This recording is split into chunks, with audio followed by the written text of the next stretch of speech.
History-Weimar, 1923, year of crisis, hyperinflation. This is the dramatic increase in prices to the point of which money becomes worthless. Causes: the government still had to pay the strikers as they were the ones who asked them for passive resistance. Maintaining this was impossible as most of the country's income came from the rear. Soon the government began to run out of money. Their response was to print more money. This led to money become worthless, which led to an economic meltdown in Germany called hyperinflation. However, the more money they printed, the quicker it was spent. Money soon became worthless, and as a result, prices dramatically rose.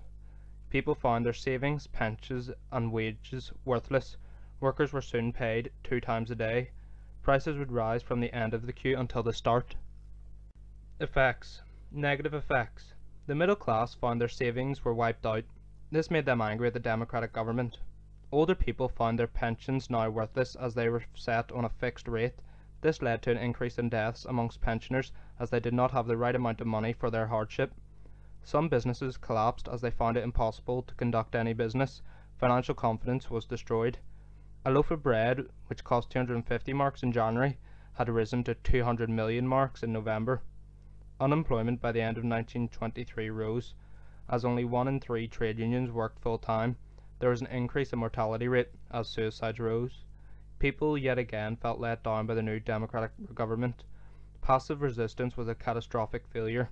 Many blamed the government for the mess. There was political instability as it led to 2 serious attempts at revolution from both wings.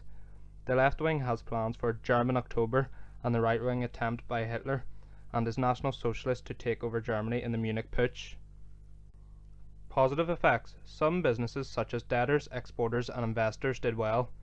People who had debts and mortgages were now able to pay them off due to the vast amount of money. Some businessmen invested very profitably at this time, buying industries or paying off loans and mortgages very easily with the worthless money. One man, Steins, brought so many investments in that he owned 20% of the industry by the late 1920s. Exporters were able to move their goods abroad cheaply. German October 1923. The German October was a left-wing attempt from the KPD, the communists, to take over power. The revolution was aimed in the regions of Saxony, Thuringia and Hamburg. However, it was brutally defeated by the army. This led to the SPD to resign from the government in protest. The German October has no real importance except for the fact it shows the political instability during the time of hyperinflation.